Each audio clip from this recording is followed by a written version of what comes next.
morning and welcome to Open Your Eyes. Start your morning right. I'm Sabrina Daly. And I'm Paul Lopez. And thank you for joining us. It is a beautiful Thursday morning. It's still a bit nippy outside, Paul. It is, and I'm still enjoying it just as I was yesterday. Yeah, we're quite over here enjoying the cooler temperatures. We always talk about it, Paul. We enjoy the balance when we get it. You know, we are living in the tropics, so we are likely to get more hotter days, but those few occasions when we get cooler temps, best believe we're gonna soak it up. Yeah, and I picture people waking up, getting out of their bed, that first stretch, realizing the temperature is cooler than normal in Belize, and just giving thanks for that, giving thanks for cooler temperature, giving thanks for just being alive, giving thanks for the fact that you have another day, another opportunity to be great and to do great things. And what better way to start the day than with some chill. And with Open Your Eyes. That's another good way to start the morning. So we want to say to our viewers, wherever you are, locally or abroad in the diaspora, we're thankful to have you here with us, starting your morning right and starting it right here with us. Paul, we have quite a couple topics we could jump into this morning for What's Buzzing. Starting things off, I think it is important that we mention what was the headline of our newscast last night, and that is an update that we were expecting yesterday as it relates to the trial against Oscar Salgado, attorney Oscar Salgado, that is. You were the reporter covering that case, and we were able to get an extensive report from you last night in the newscast. So perhaps we can touch on what was the outcome of yesterday's trial, what took place yesterday in court. So a lot has been happening with this attorney Oscar Salgado's abetment to commit murder trial. That's what he's being accused of. It is the biggest trial involving an attorney of law currently ongoing in Belize. So that sets the stage for why the media has been persistently following this story. A couple weeks back, after the defense and the Crown concluded their arguments, finished their statements, did their witnesses, cross-examined these witnesses, etc., the defense, which would be the attorney for Oscar Salgado, Adolph Lucas, filed a no-case submission. No-case submission, in simple terms, is saying, hey, we've went through this entire process, we've heard the Crown's argument, we've heard their witnesses, and here's what, Justice Nigel Pilgrim, here's what. We don't believe there's a case here. So let's drop it. Let's drop it. We believe the evidence is flawed, it's weak, circumstantial, and doesn't connect the dots or put the links together as it should. And that's what they would want. Of course. Oscar Salgado would want that to take place. It's one of the tools in an attorney's toolkit in a case like this, and it is at that point that that attorney has the right to make that submission on behalf of his client. And so Mr. Lucas, Attorney Lucas, did just that at the last hearing, before yesterday's hearing. And yesterday's hearing was pretty much called, scheduled for the verdict from Justice Nigel Pilgrim on that matter. And of course, it's one of those things where if you could set the stage, you would imagine that the Crown on one end is sitting anticipating the judge's decision, the justice's decision as to whether or not this case will be thrown out. And then on the other end, the defense is perhaps just as anxious, questioning, will this be the end of this? Will my client finally be let off free? At the end of the day, during the trial, the justice read his rationale, all that he considered. It's a lengthy process. It's a lengthy read, in fact, because when a justice or a judge hands down a verdict, it's not just to sit there, for those who haven't been in court before, it's not just to sit there and say, we say no, we say yes. There's a lot of thought that goes into it. The job of a justice, the job of a judge really shows itself at that point when a verdict is being read. And so he read through this document that he prepared, like an hour of reading. Wow. And then at the end of that, you know, you're not really sure what's coming at the end. And at the end of that, Justice Nigel Pilgrim informed the defense as well as the Crown that the judge, that the court, the High Court, will not uphold this no case submission. In fact, that in essence is rejected. Yes. Because there are grounds, solid grounds, based on the evidence, based on some of the circumstantial evidence as well, including this notorious recording of a phone conversation purportedly between Oscar Salgado and Mr. Ramirez, Giovanni Ramirez, that went missing, has been one of the key considerations of the justice. And so that perhaps was one of the blunders on the side of the defense when they learned that their no case submission was not being upheld by the High Court. So with this decision that was made by Justice Nigel Pilgrim, what is next to take place? We were able to hear from the DPP yesterday in the newscast, and she mentioned that addresses are set to take place. Yes. And I think that that will be February 15th. That's scheduled for February 13th. That's next week, Monday. Before that, though, Oscar Salgado, attorney Oscar Salgado, the accused, was given an opportunity to say something from the dock. The dock is the area where an accused sits facing the judge while this entire trial is ongoing. So say something from the dock. And he said, this is affecting me so much, Judge. Right. Or to remain silent or say something from the witness stand. Now, the witness stand is where once you speak from the witness stand, what you say go into evidence. And you're also, if the Crown sees it fit, which is the DPP's office, you'll also be cross-examined or questioned by the DPP. Oscar Salgado opted to speak from the witness stand.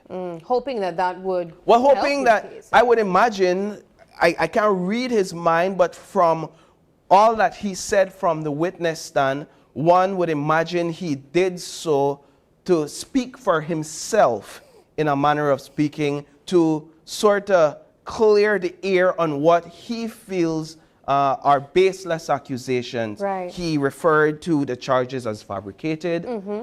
He maintained that he has no idea who this Giovanni Ramirez is. No clue who he is, sir. He maintains that he never had a conversation with this Giovanni Ramirez guy, and he also told the court that this entire trial has caused him a lot of distress. He informed the court that he has been unable to maintain his mental sanity. It's almost as if he's telling the court, he's going crazy. I'm going crazy because of this trial, and it has affected my quality of life significantly. And so he maintains his innocence. During cross-examination, the Director of Public Prosecution put forward a series of questions to what I would imagine her objective was to make certain clarifications as to what he really said, or to have him confirm some of the details of the case. Did you own a white 4Runner? Yes, I did. Is this your number that we have in evidence? Yes, this is the number that I used. Did you know Miss Marlene Barnes? Do you have any knowledge of who this person is? Yes, I have some knowledge of who Marlene Barnes is. Did this Marlene Barnes have a complaint against you before the General Legal Counsel? Yes, she had a complaint against me. So all facts that has already been established in the case now being confirmed by word of mouth from Oscar Salgado.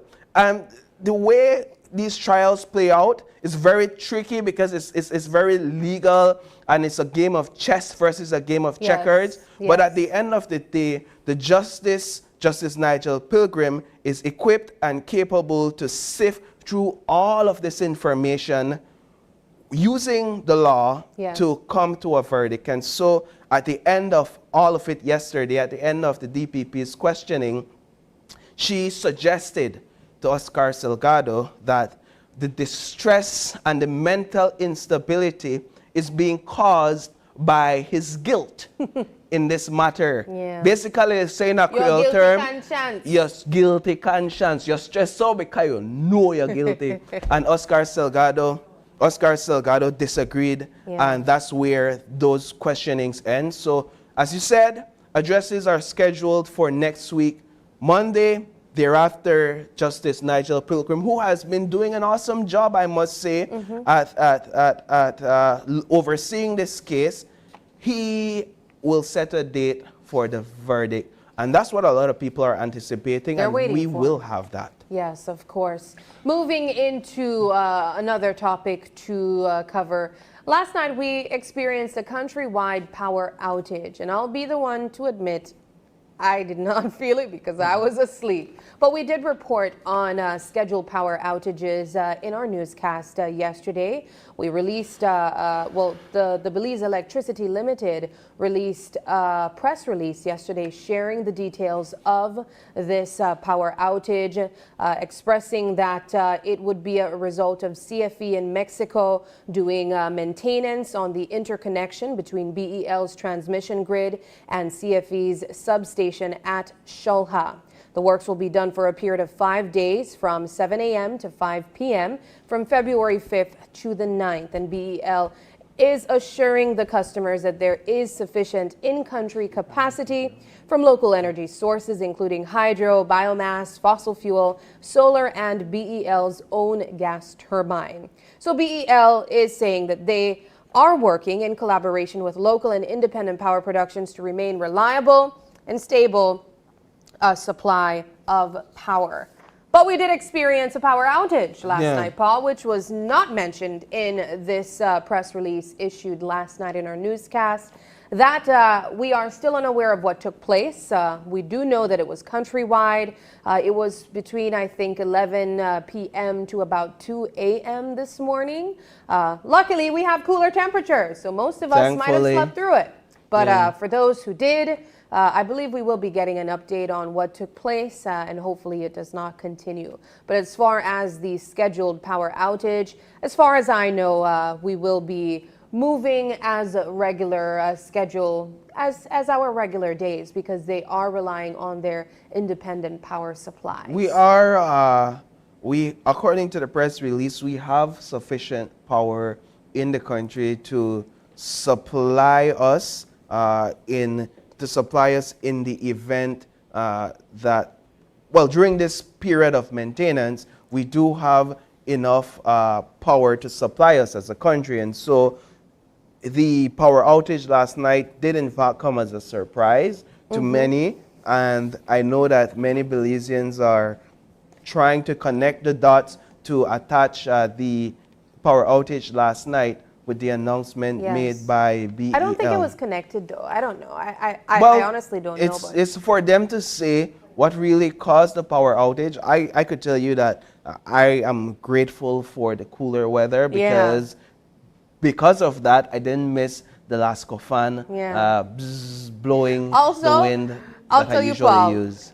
Current just need to go and I done to sleep. That's I will not wake up as long as I'm sleeping. Not before, because I'll be struggling. But when I'm already, when it's lights out already, I didn't feel anything. I was knocked out cold. But today is Thursday, Paul, and I know that you follow the morning show as well. We have been providing exclusive coverage with meeting our mayoral candidates on Tuesdays and Thursdays. That's one of the things we have been doing, you're right, Sabrina. We've decided that going into this municipal elections, we want to provide extensive coverage to our viewers so that they are able to make informed decisions at the polls. We feel that is our responsibility. And so last night, we aired the first of a series. We aired the first of a series called Meet the Candidates. And what's going to happen, we are going to air this series is going to be aired, or at least installments of the series, is going to be aired every Wednesday and Friday leading up to the municipal elections. And I'm telling you something, Sabrina, our newsroom team is hard at work. We're taking time out of our busy schedules to visit each municipality and to have a conversation with each mayoral or candidate, municipal council candidates. We're having conversations with each one of them on the ground, on the campaign trail, to get a sense of their vision, to get a sense of where their mind is headed, what their plans and visions are for their municipalities. I think it's important that viewers and voters get a sense of who these people are and what they plan to do. How many times you see candidates and you ask yourself, who that one they know? Who he, who she? I've never heard of them. And so I think that it's a huge responsibility of ours as one of the leading media houses in the country to inform our viewers and to inform voters of who these individuals are. So we started with Punta Gorda last night, and then on Friday, we're moving to Dangriga. Yes, and if you have been following, viewers, our coverage this week, you would know that while we are doing our news coverage of meeting the candidates on our morning show side on Open Your Eyes, on Tuesdays and Thursdays, we're also meeting the mayoral candidates in person, giving them an opportunity to say why they should be your mayor. On Tuesday, we met two candidates for the UDP and the PUP, and they were representing the Punta Gorda town. This morning, we will be speaking to folks from Dangriga, so that will be after the break. But Paul, let's jump into our eye-opener this morning. And of course, our eye-opener is taken from dailyom.com, and it goes like this. People will always have an idea about how you should live your life. But your idea is the only one that matters. As children, our parents had dreams for us. They wanted us to do well in school and to do whatever was necessary to reach our highest potential. People close to us may have ideas about how we should live our lives, ideas that usually come from love and the desire for us to be happy. Other times, they come from a place of need within them. Whatever the case, we can appreciate and consider those people's input, but ultimately we must follow our own inner guidance. There may come a time when all the suggestions can become overbearing. We may feel that the people we love don't approve of our judgment, which can hurt our feelings. It can interfere with the choices we make for our lives by making us doubt ourselves or filling a void with their wishes before we've had a chance to decide what we want. We can tell our loved ones how much we appreciate their decisions, thoughts, and ideas, but that we need to live our own lives and make our own decisions. We can explain that they need to let us learn from our own experiences rather than rob us of wonderful life lessons and the opportunity to fine-tune our own judgment. When they see that we are happy with our lives and the path we are taking to reach our goals, they can rest assured that all we need them to do is to share in our joy. Wonderful, wonderful eye-opener. I love this eye-opener, Paul, because I think it's a challenge that we all face universally. We all have persons that love us and they want to see us make the right choice, and sometimes it becomes difficult because you get so attached to a person that you almost don't allow them to make their own decisions, and sometimes that can be the situation with parents and children, and you know, it comes from a place of love. We know that. But I love that this eye-opener allows us to appreciate what the intentions are from your loved one that may want to give good advice, but it's also stressing the importance of allowing us that autonomy as well, and sharing with your loved one that you appreciate them, you're thankful for their input, but ultimately you do have to make that decision for yourself. It reminds me of a the example of a child learning to walk, and the parent, in an abundance of caution and love and care, always over the child, looking upon the child, ensuring that there is a safeguard or hands prepared to catch the child in the event that the child falls. Now, there's two ways to approach it. The first is to never allow the child to even attempt to stand or to walk because you're so concerned about the child falling. And getting hurt. And getting hurt. Or giving the child the independence and the opportunity to get up as cautious as possible or walk, even if he or she may fall a couple of times, cry, dust up, back off, and get back up.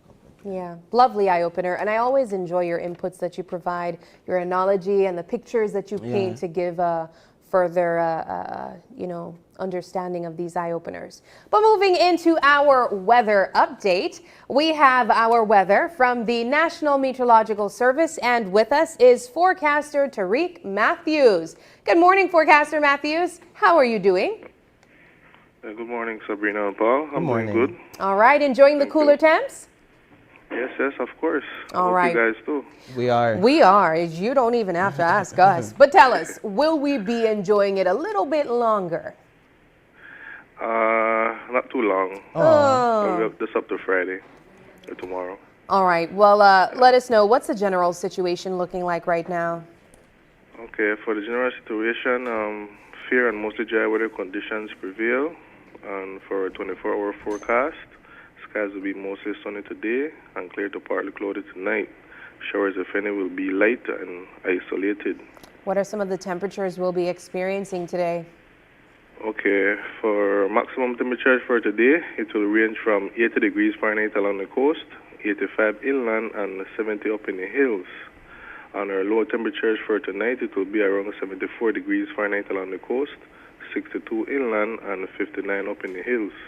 We weren't able to speak to you guys by phone yesterday, but I have to ask you, forecaster, what was the lowest temperature yesterday? Because when I woke up and I left my house, it was like 50 something. It was in the 50s. What was the lowest temperature yesterday? Okay, the lowest temperature yesterday was occurred at Beacon, and that was 51 degrees, no? Wow. Wow, 51 degrees. That's a state sweater, Mr. Matthews. But what can we expect for the extended outlook? Okay, for extended outlook, which is for Friday and Friday night, is for mainly fair weather conditions. Showers, if any, will be isolated. Okay. Alrighty, well, thank you so much, forecaster Matthews, for the information. As always, we appreciate it. I know that we won't beg too big. We enjoyed the cold front for quite a minute, so we'll take the warmth when it comes as well. Okay. Okay. Thank you, guys. You have a good one. Okay. You too. 51 yesterday, Paul. I believe that. Like I told you, yesterday when I left my house, it was 59. Wow. And that's in, still Belize district. But moving into our show, as we've been telling you, every Tuesday and Thursday for the month of February, we will be having extensive couch talks with mayoral candidates across the country. Yesterday, we provided you a conversation with mayoral candidates in Punta Gorda from the People's United Party as well as the United Democratic Party. Today is no different. We are going to jump into Dangriga. We will be speaking to the mayoral candidates, both UDP and PUP from Dangriga.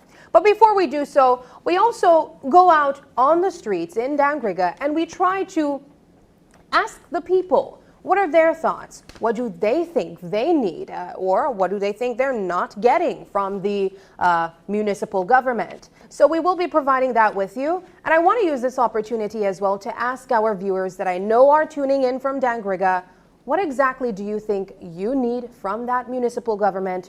Or what are you not getting? We're going to find out in our coverage on the ground that took place. We have a lot of youth on the street, right? But my son, a friend with what the youth say, and they full up to my yard. So I try help them to make them what I do while I make drum. So I would use them to make the like bark, the log, help Give me. them jobs. Yes, give them job because they would come clean the yard to make the yard be clean. So that's what part where I would want to make that would they would have come for the youth, check out what they need or so because some of them they're young, very young, but they don't want to go to school. Me never like school. Mr. Mayor, I need what bump right over there, so they put that bump over Traffic there. is another problem. Because as soon as the vehicles slow down on that side, by the time they reach over this side, where a lot of picnic always there. They don't care how they pick children that they're in the area, they just fly past. So we would need a bump right down there, so by that mango tree over there, Mr. Mayor.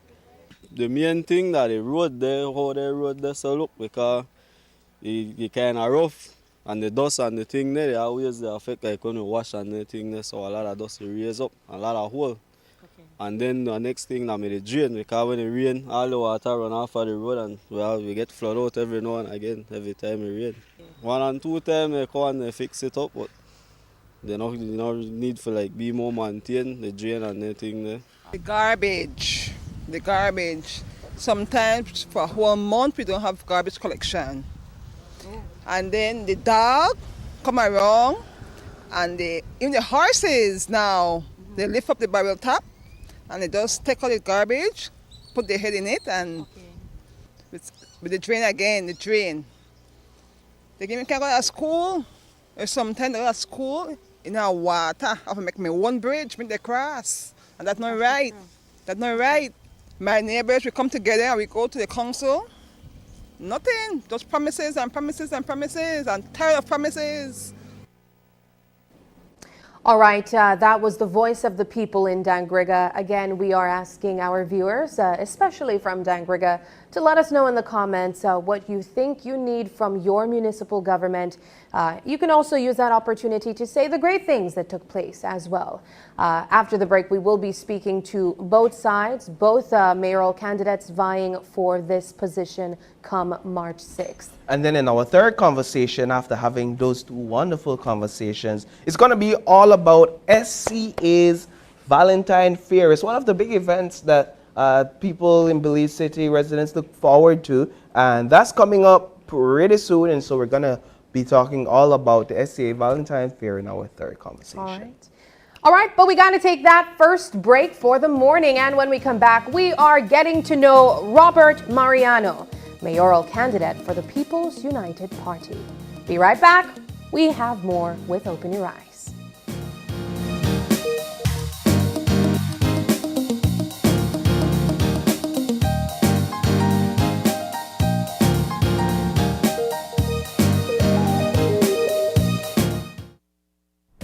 This plan, I can't leave this plan. Smart Belize. Hey there, smart thinkers. We're turbocharging your mobile experience with Smart's powered up postpaid plans. Imagine a world where your data speeds flows faster than ever. Well, guess what? We've cranked up the dial and unleashed the postpaid power of Smart's lightning fast LTE data on all our postpaid plans. That's right, no speed bumps, more data. It's like having a limitless highway of data speed at your fingertips. Whether you're a Lone Ranger with an individual plan or a squad rolling with a group plan, everyone gets to surf, stream, and share at enhanced full high-quality speed. Switch to Smart's powered-up postpaid plans today and ride the wave of postpaid power.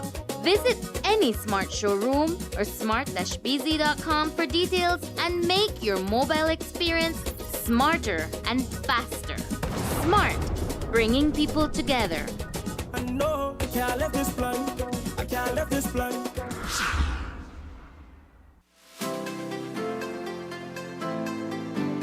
Discover a shopping experience like no other at the V Department Store.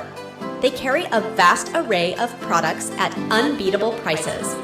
Elevate your shopping journey with affordability, diversity, and accessibility at the V. Conveniently located at 1745 Coney Drive in Belize City. 2,251,000 slices of watermelon are eaten by tourists each year in Belize. benefiting local farmers and processors directly. Tourism means business.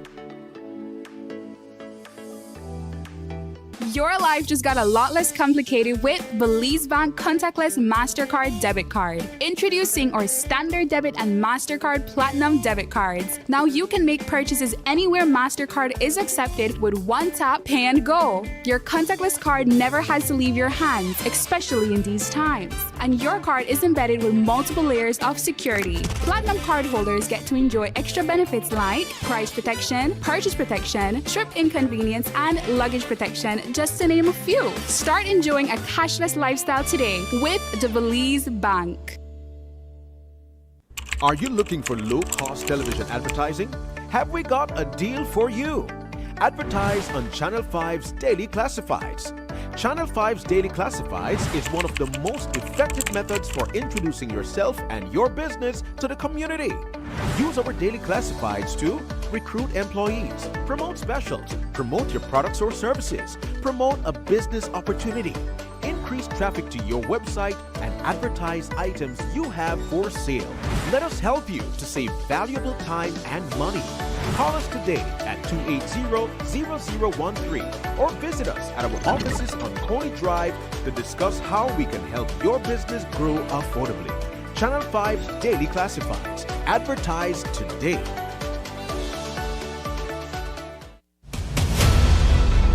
Isani Cayetano, Marian Ali, Paul Lopez. Your News 5 Belize teams do whatever it takes.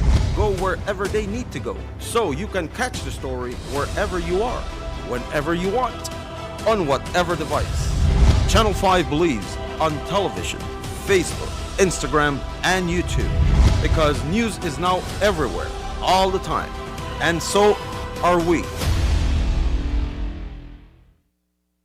Whether you're at home, on the road, at work, or at school, if you see news happening or suspect that something might be up, call or text the Channel 5 News Belize tip line at 672-5555.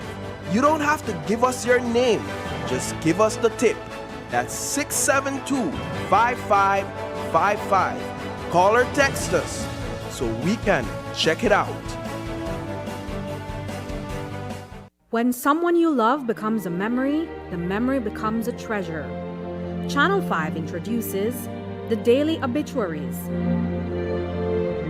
The Daily Obituaries will broadcast all death and funeral announcements and memorials to honor your loved one's life and memories.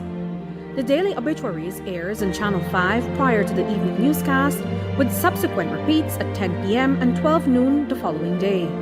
It will also be placed online on our social media platforms, all for a standard package fee. Celebrate their lives and memories with Channel 5's Daily Obituaries. Honor in life and reverence in death.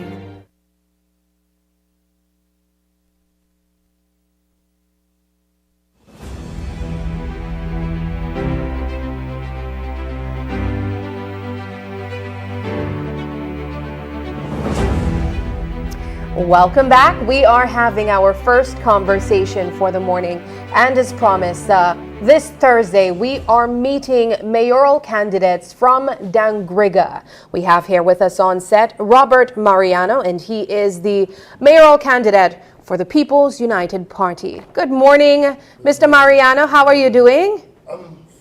I'm fine. All the way from the culture capital. Yes. Leave from there this morning at 5 Oh wow! a.m. Yeah. Is it some the coastal road that you're grateful for when it comes to this travel? With that coastal road, it only takes 1 hour 25 minutes praise the from Lord. Dangriga to Belize City. Yeah. Yes. Or vice versa. Wonderful. Yeah. That's good. So you're able to move around. Well, yes. Mr. Mariano, let's dive into this conversation this morning. The people of Belize and the people of Dangriga want to be reminded if you are still the mayor that they want for Dangriga, but we also want to know who you are.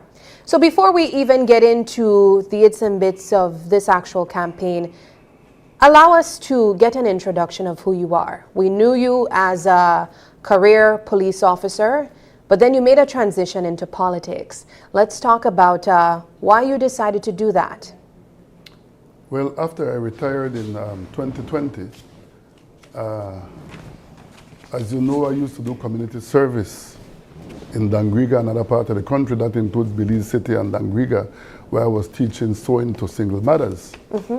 And I didn't even have politics on my mind at that time, but some people came and asked me to run for the People's United Party. I didn't agree, but they started talking to my family and friends, and my family and friends convinced me to. And so I got involved in politics. As you know, politics is not much different from community service, especially when dealing with single mothers who doesn't have employment and so on. And that was my my goal at that time, to see how I can assist single mothers to learn a trade to suffice themselves in creating their own employment and to become entrepreneurs. So that's what I was doing after I retired, and they convinced me, and I put my name into the arena. And there was a convention thereafter, and I won the convention, and just about a month after, the municipal election was called, and I was the victor of that election in Dangriga. And so you've served Dangriga for the past 3 years, correct? Yes. When you think about the qualities that makes up a mayor or a good leader, what are those qualities or qualifications that comes to mind, whether it be academic, character-wise, personality-wise, skill-wise? For you, what are the important and essential qualities or qualifications that makes up for a mayor? Well, as you have mentioned earlier, that I am a career police officer. During my service, I was in charge of management service and also administration. And I did that for the last 6 years of my service in the police department. Okay. And during my service, I have received several training, not just locally, but also internationally, in management, because management plays a heavy role when it comes to managing the resource of the community. The other thing is community service, as I've mentioned earlier. I was a part of dealing with community service. And those are the main two that at this time I think I bring to the table, because I'm a people's person. Yeah. I'm that kind of person that talk to anybody. As a matter of fact, if you call me and I don't answer, I'll return your call. If you text me, I'll make sure I text you back. And that is what I have done over the past 3 years as well. People need that communication with their person who is representing them.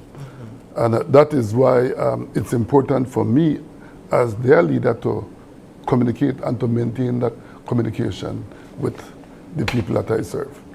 When it comes to your campaign strategy as you seek a second term in office, how does it differ this time around from the strategy that you had when you sought office for the first time?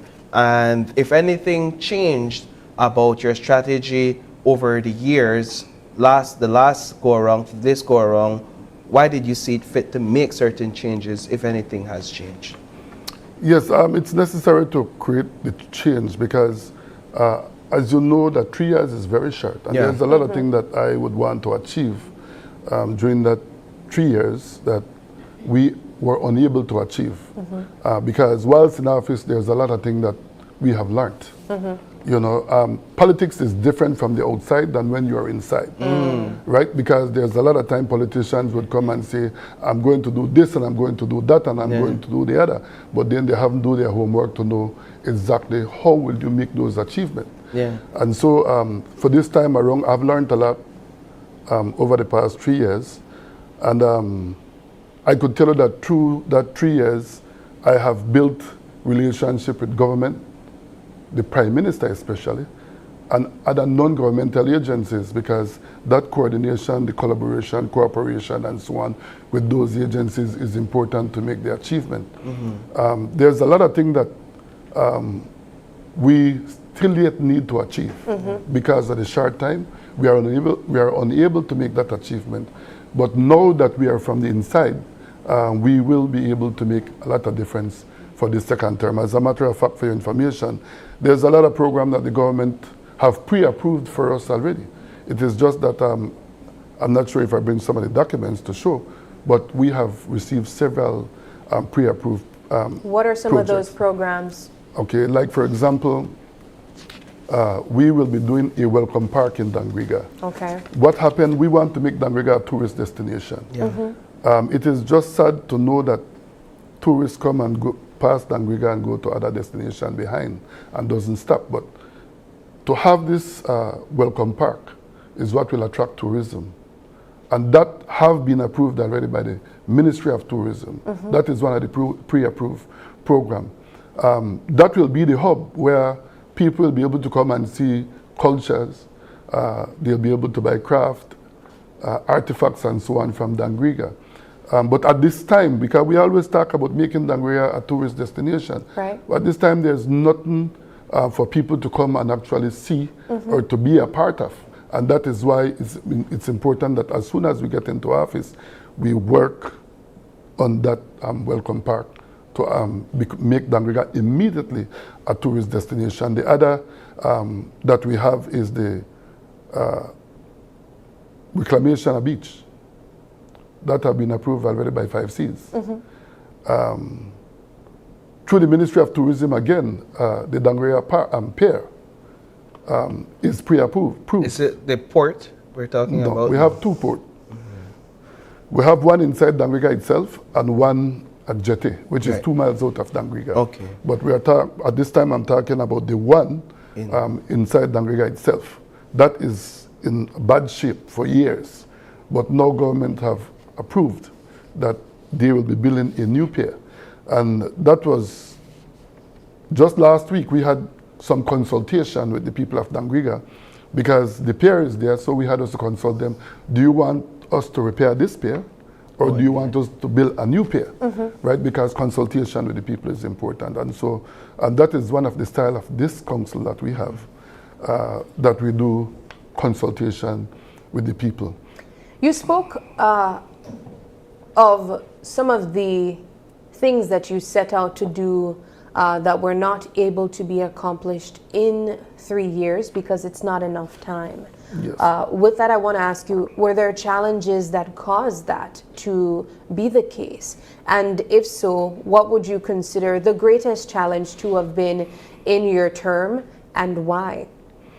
Okay, what happened, you see, when we got into office, before we enter, we had made a manifesto to the people of Dangriga. And so it is important to make that achievement because this is what we had promised people. And so during this term, we have listened and heard from the people, this is what we want to get done now. And so since we have learned from the past, we are now aiming at what the people would like to see get done. And again, the people of Dangriga really want to see Dangriga becoming a tourist destination. The people of Dangriga is demanding a comprehensive drainage project. Again, government have assisted us, thanks to the Prime Minister, Honorable Johnny Briceño. They are financing that project. As a matter of fact, that project have begun already in Dangriga. If you go on Trucking Boulevard as we speak, you'll see that we are starting to do drainage in that area. But we have other areas, many other areas, like for example, Wagirale, Bengoche, Rivers Estate, and a certain part of Dangriga as well. And so the Prime Minister have assisted in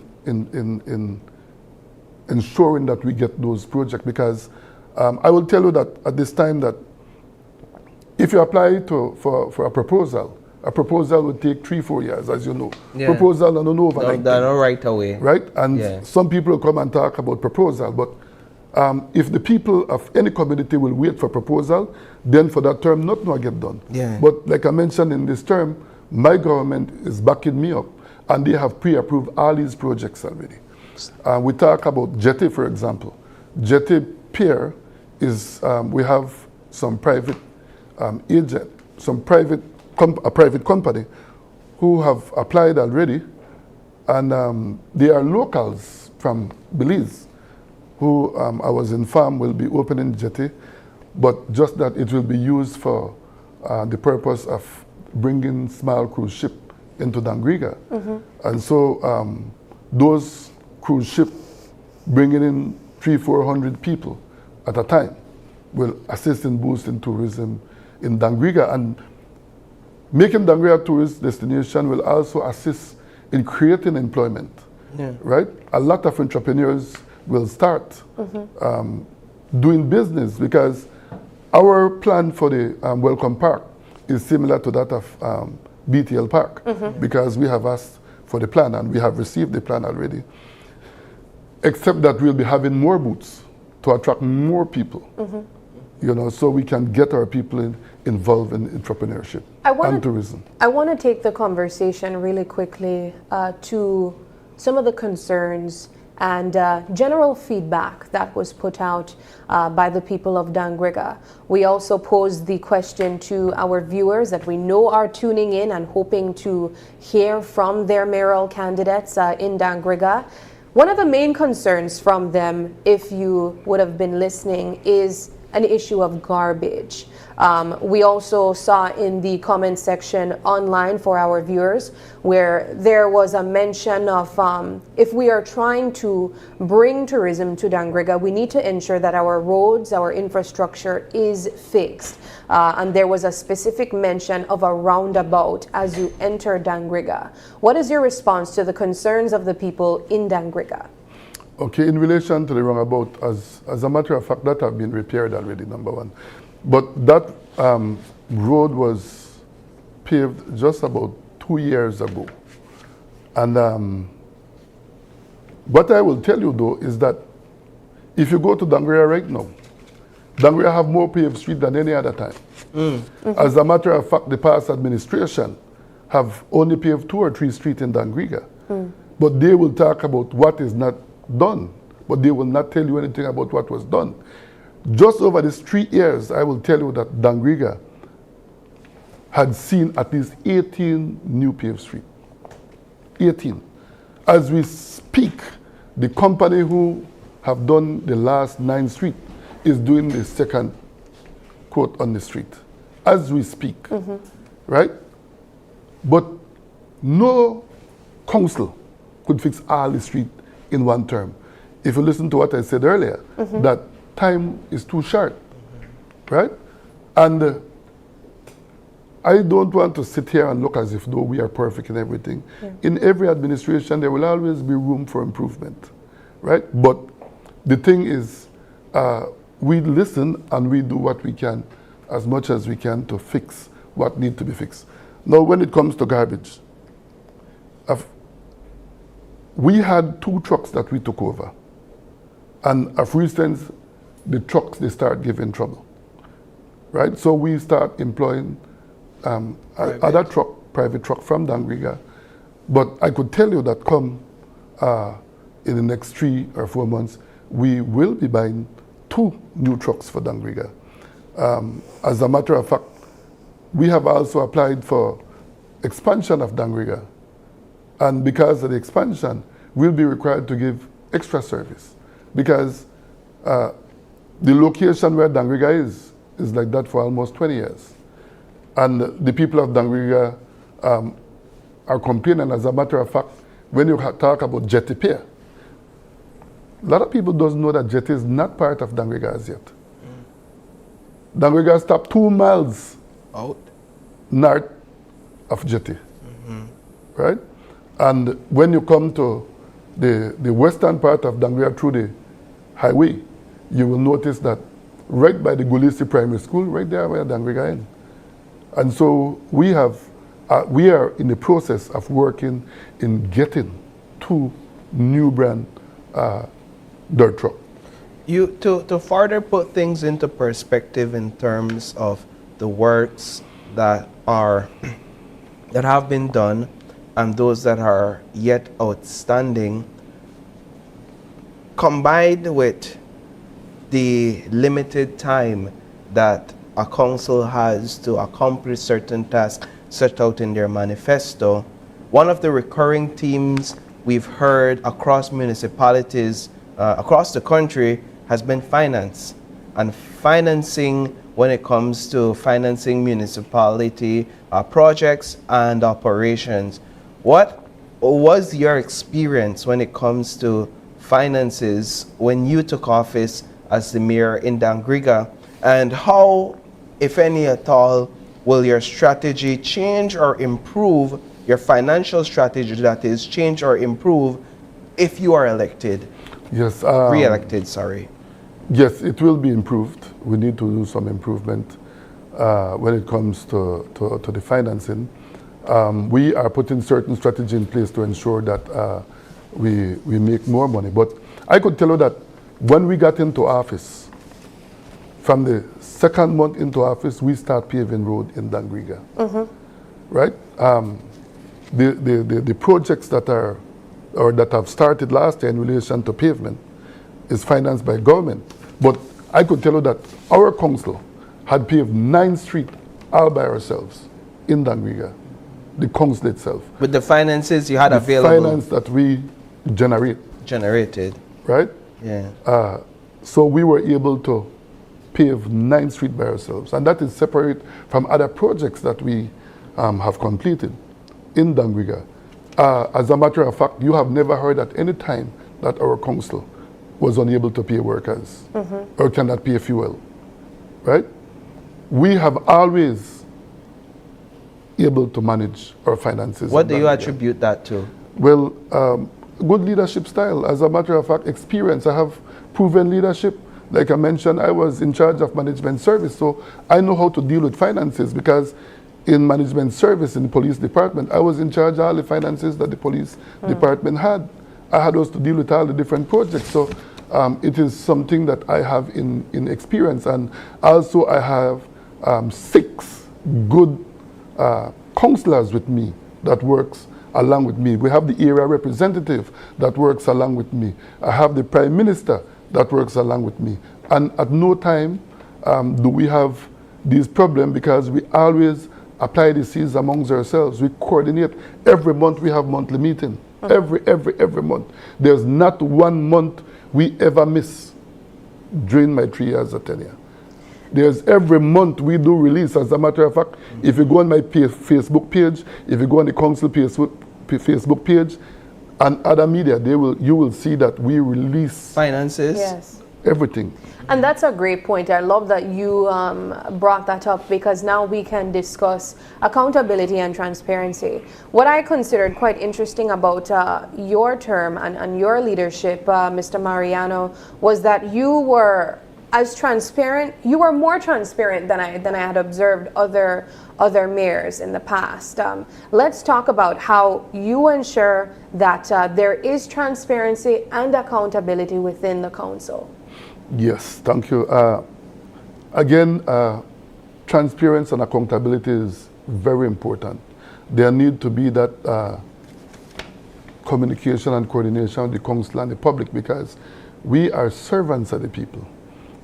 As a matter of fact, I always tell my councillors that when we are elected, it is the pyramid turned upside down. We become servants, and the Bible states the person who is more greater and more important than Moses should be a servant. And so what we do, we continue that regular meeting, very regular. We do, as a matter of fact, apart from those monthly meetings, I also, along with my councillors, have to attend neighborhood watch meeting because the neighborhood watch group, we have the multi-agent task force, and in all these different meetings, and these are monthly as well, we have to be reporting to people when it comes to finance and the projects that we are doing around Dangriga. There was a time you were even doing live meetings as well, I believe. Yes, we even do live meetings. All the time we do live meetings because we want the people to see and know, because there are times when we do meeting, people are at work. Yes. And they won't be able to go, so they'll be able to see it on Facebook.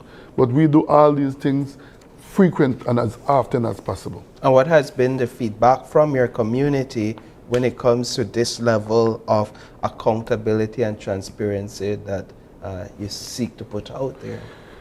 Well, people are pleased with the way how we maintain that communication with them because I get a lot of feedback, right? Of course, I have learned in management that you can't please everybody, especially knowing that all there are an opposition. An opposition will never see what we do, right?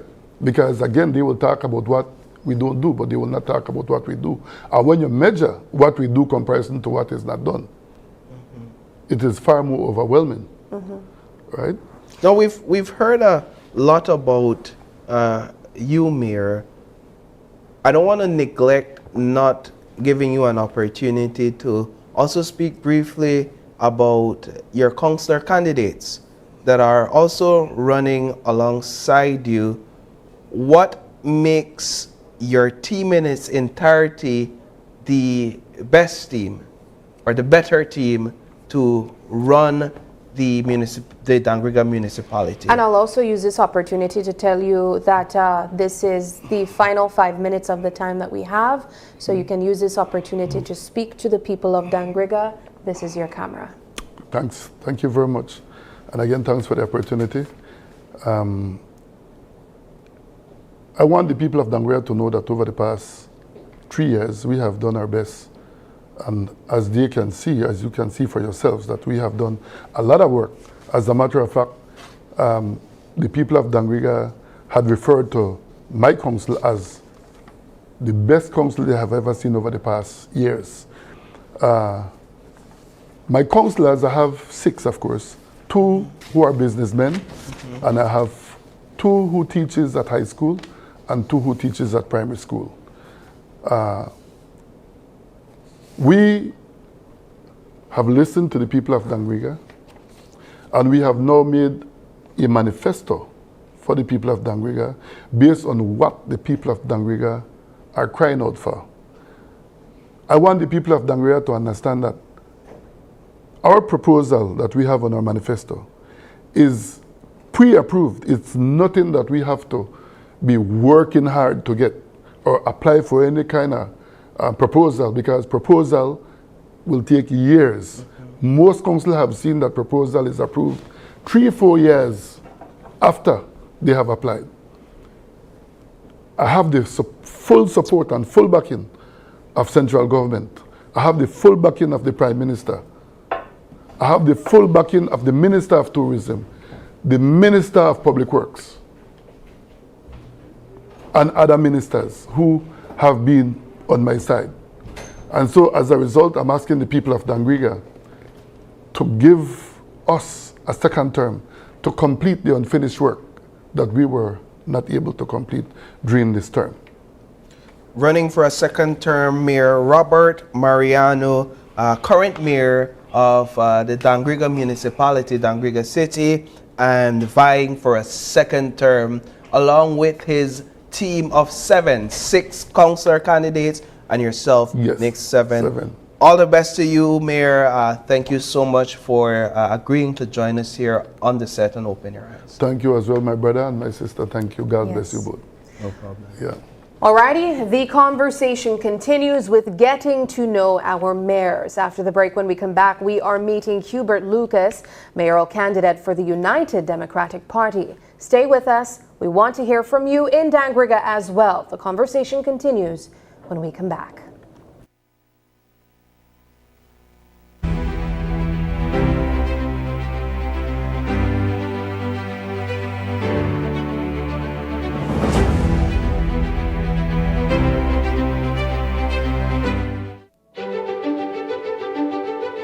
Technology is ubiquitous, and it's transforming how, when, and where we work.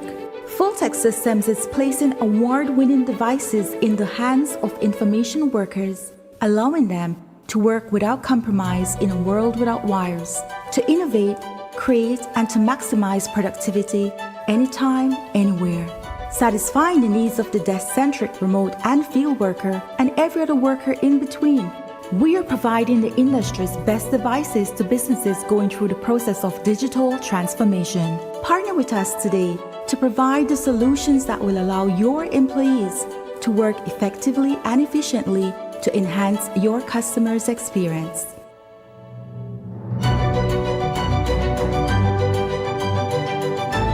Fulltech Systems, your technology center, where you'll come for the price but stay for the service. Everything is better electric. Be more efficient with electric vehicles and transforming your home with Energy Star electric appliances and power tools. This helps to create a greener and cleaner world for the next generation.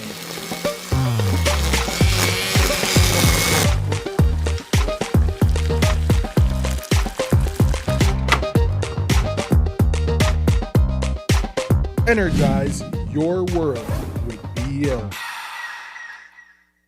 Hello eCash user, the eCash app is now available in Spanish. Changing the language in your eCash app from English to Spanish is quick and easy. Let me walk you through the steps. First, open your eCash app. Enter your PIN. Tap the More icon at the bottom of your screen. Choose Security. Select Language. Tap on Spanish. Then re-enter your PIN. And that's it! Your eCash app is now in Spanish, and you can continue to enjoy your eCash digital wallet. Belize Bank's eCash app makes life easier. I have known Bernard Wagner for over 30 years. I not only consider him a friend, but a genuinely good human being.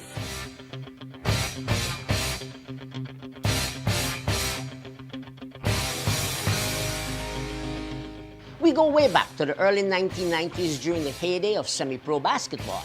In fact, he coached Santino's Hot Points in the final 1994 season of the team. In 2005, he then became the semi-pro basketball president while working at the Belize Bank for decades before getting into politics in 2018. I hold integrity at the top of my list, and Bernard Wagner has high marks in this regard.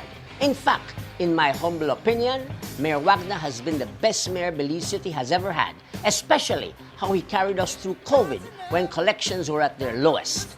He's a no-nonsense straight shooter and gets plenty done with limited resources. He's a two-term mayor, having won in 2018 and 2021, and I, for one, will cast my vote for him once again this 6th of March 2024. Belize City voters, you would be wise to do so too. I am Santiago Santino, the Chief Castillo, and I approve this message.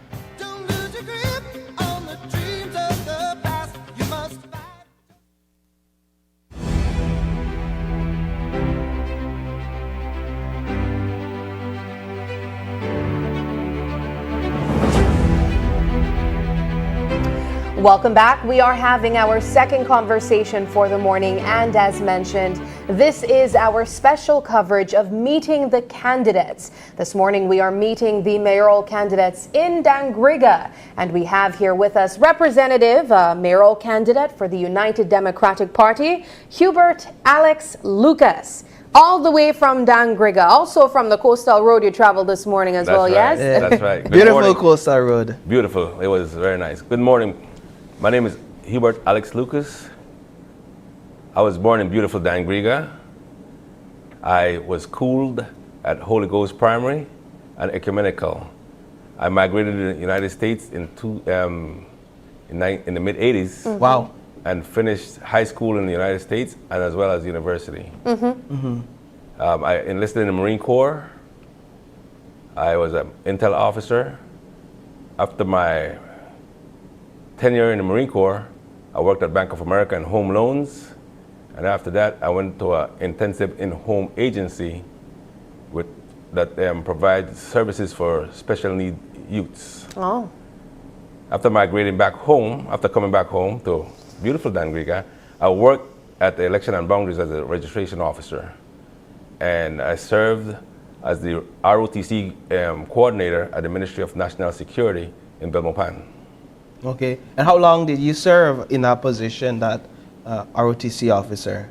I served for 2.5 years. 2.5 years. So after all of that extensive experience, a lifetime of experiences, in fact, growing up in Dangriga, moving to the U.S., establishing a career in the U.S., multiple positions in the U.S., coming back to Belize and working in the public sector. Why decide at this juncture in your life to enter the political arena? Well, I love Dangriga. That's first and foremost. Dangriga have not grown significantly since I left.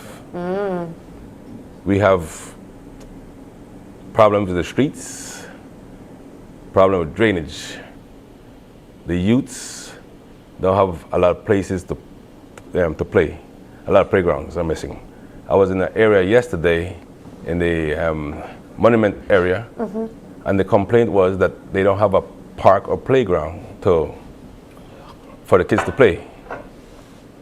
We have a park right in front of the town council that at night is dark. So the kids, it's become a lover's lane actually. The kids do not have places to play. There's no swing, no seesaw, nothing for them to play with at the parks. Right. And so that perhaps was your concern and has been your concern and your primary motivator for deciding to run for office. There needs to be more development. Yes. We need more development. We need to create more job opportunities for our people. That's another complaint that the people of Dangriga have. And Dangriga is very beautiful. We have a lot of natural resources. We can invite credible investors to invest in our town. Now we're going to get a bit later into the conversation, get into how you and your team plan to address those issues. But before we get there, we want to ask, what would you say qualifies you and your team to sit in the position that you guys are vying for? My education, my experience have qualified myself and my team for the next level to become the representative of Dangriga. Like I said, I served in the United States Marine Corps. I have led civilians and military personnel in peacetime and at war. I have coordinated with other government officials, local leaders, to develop their towns and cities. We, as a Marine, we go to different countries to build their streets, build their drainage, build schools and other office spaces. If I can do that to other countries, I can do that with beautiful Dangriga. What has those experiences taught you, if anything at all, about a couple of the important qualities that a leader must have? Well, we have to have an open door policy, right? You got to be able to communicate with your people, listen to your people, the needs of the people. That is very important. It's not about me, it's about our people. Our people are very important. They are our human resources.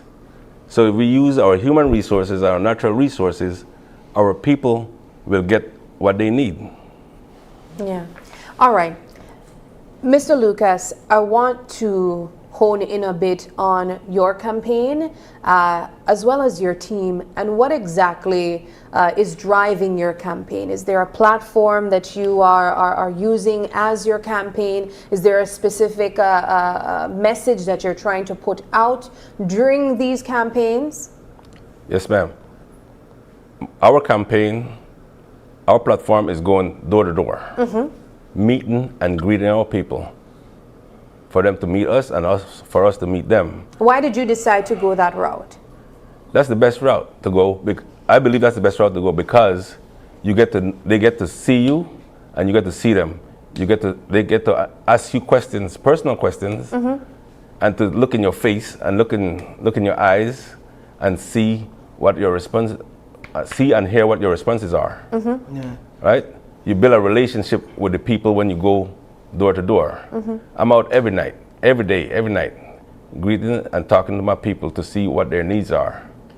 And we have four basic needs that the people in Dangriga are looking for. They are looking for employment. They are looking for education, assistance with education for the kids, for the youths, proper drainage, and paved streets. Now, one of the things that is required to fulfill any project or task at the municipal level, you'll guess the word. It's the big F word. Finance. Right. It's a good word and it's a bad word. When it comes to the strategy for financing not only these projects but the municipality on a whole, the council, what is your strategy? What is your council's strategy, if any, has been thought up and planned at this point? Well, we will get funding from central government, that's one. We will generate funds from taxes. We will also build sister city relationships. We'll build relationship with foreign government, as well as our local investors that are in our town, so we can provide the necessary needs for our people. So in terms of central government and taxes, do you imagine that you'll have to have a strategy or an approach to ensure that residents, one, are paying their taxes, and for central government to buy in to the ideas and the projects and the plans that you have for financing? Yes. Well, we got to give the people incentive for their taxes. You pay your taxes, we'll give you a discount. If you paid early, the earlier you pay, the more discount you get, right? And you go, and you can give them a plan. You give them a payment plan like buying a car. Yeah. You have a payment plan. Some people does not make a lot of money, but they still got taxes to pay. So if you make a payment plan, we'll work with them. We'll work with everybody. Now, central government, they are supposed to provide for the council. Now, like I mentioned before, an example with other government, as a Marine, I have the experience where we went to other countries to build streets, roads, and different projects. I will communicate with other government, especially the U.S. military, to come and help us in Dangriga. When seeking to address the needs of your residents in Dangriga, how will you prioritize their needs, or what will be the priorities if you are to take office, let's say within the first 60 days or within the first 100 days? How will you prioritize those needs? Well, I'll prioritize the needs by what the people want first of all, right? We'll have town hall meetings where we'll invite the people, and the people who cannot go, we're going to stream it live, right? Where they can call in and ask questions and tell us what they want. Because at the end of the day, we work for the people. We are offering ourselves to the people of Dangriga so that we can see how best we can serve them. Yeah.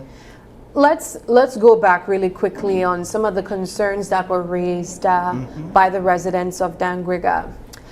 Each Tuesday and Thursday each week, we are providing special coverage of the voice of the people in the different municipalities, and this morning was no different.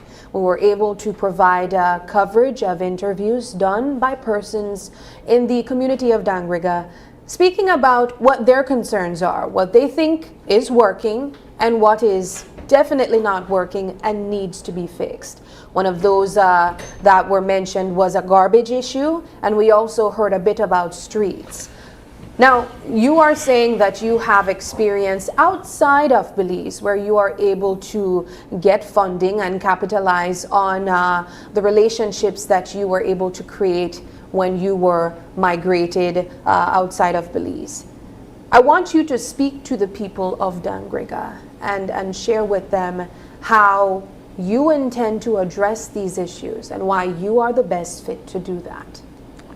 Well, my people of Dangriga, I will be a begging mayor. I will be all over this world soliciting funds for us to create a real culture capital with paved streets, proper drainage, assistance for assistance for scholarships, and home for elderly folks, for our senior citizens, I should say.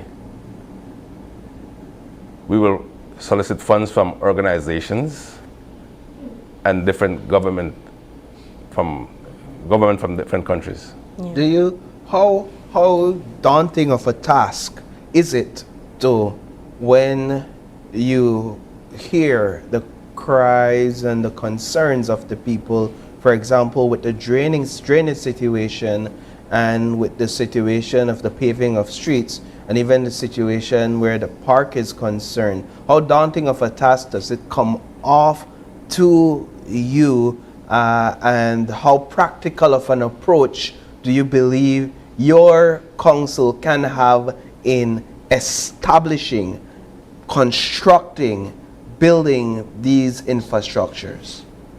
Well, the reason why a lot of countries are partners with us here in Belize is to see how the best they can help us develop our country. And if we tap into that, into those resources, it will be easier.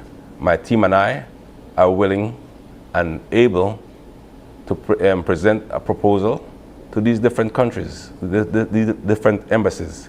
Invite the ambassadors to Dangriga so that they can walk the streets and talk to our people. And they can tell them what they need and see how best they can help us to get where we need to go. What are the structures within a council you think are important to establish and maintain its strength in order for a council to function at the level that it's supposed to function? So when you talk about the structure of a council, you have the financial department, you have your streets and drains, you have your garbage department.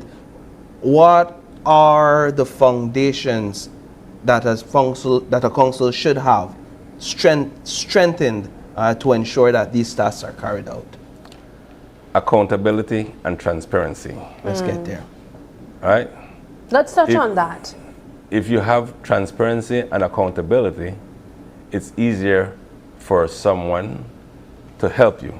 Because if I ask you for $100 to buy a pair of shoes, and tomorrow I come back or next week I come back and tell you, man, I need another $100 to buy a pair of shoes, but you go say I gave you $100 last week to buy a pair of shoes. But we're a bling bling chain. Yes. Or I was out partying with $100. Yeah. Now, you're gonna look at me and say, man, I gave you last week, I'm not gonna give you this week. But if you see me buy a pair of shoes and I come back and ask you to buy for another $100 to buy a pair to buy a shirt, you saw the shoes, you're gonna say, man, this guy really doing what he said he was gonna do. You won't feel bad giving me the $100 to buy my shirt. And that's the same thing when you soliciting funds from organizations and different countries. And that's what we lack in Belize: transparency and accountability. Okay. So that for you is at the top of your list in terms of priority: accountability and transparency. I got another one. What I see in my town council in Dangriga, the lack of the politician or the councillors not doing a job. I don't even know who is responsible for my area where I live. Right? We have to have councillors, working councillors. The mayor cannot do it by himself. Right? That's why my team is together. We can make the change. We can make great change or changes. Because if we work together, we go accomplish the mission. It's teamwork, right?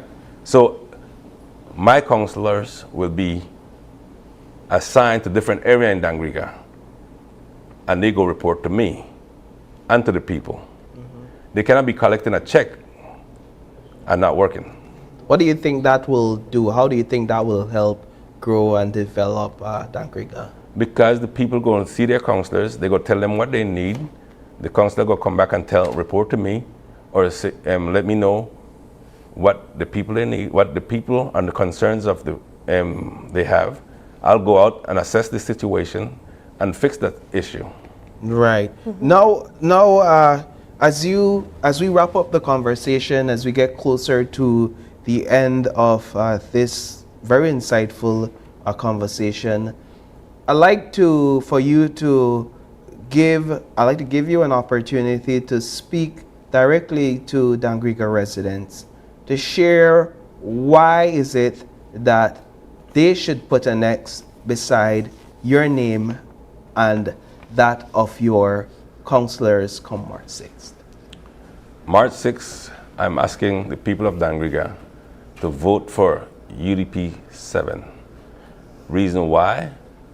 We, my councillors and I, will work hard for you. We will give you every minute of our time. We got the experience and the knowledge on how to get the job done.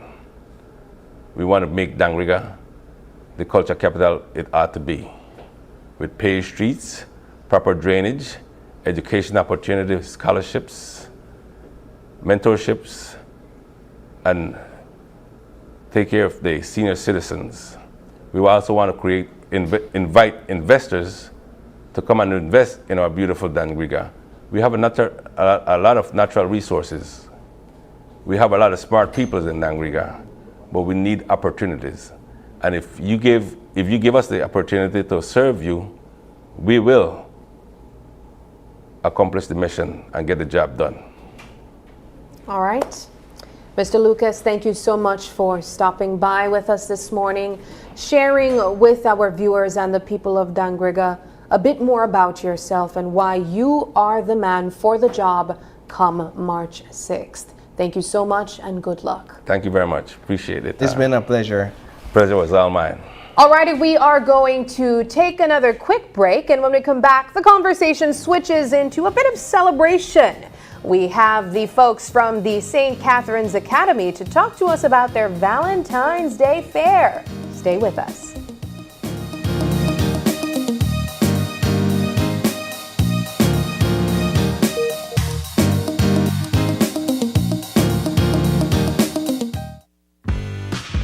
After a rough week of school, Jake and his friends decide to treat themselves to frozen coffee. And since they don't have cash on them, they decide to use eCash.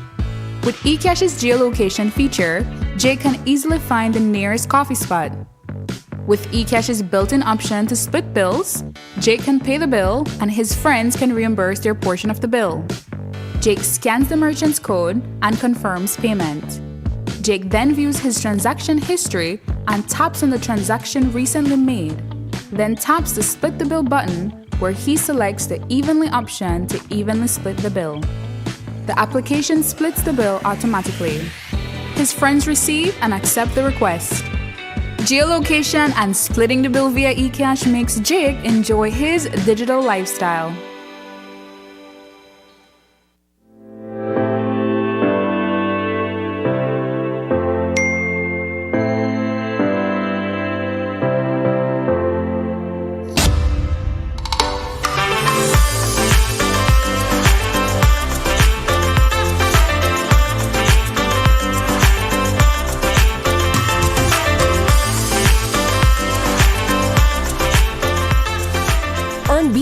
And get a chance to win a $10,000 homecation with Benny's. Quality and savings.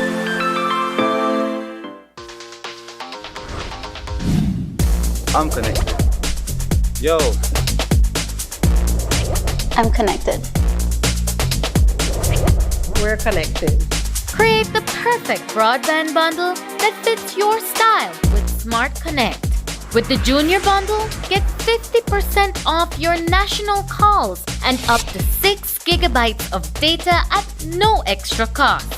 Get postpaid added for an additional cost of only $25 with the Prime Bundle. Stay connected with unlimited smart-to-smart calls plus 6,300 megabytes of data and free international minutes.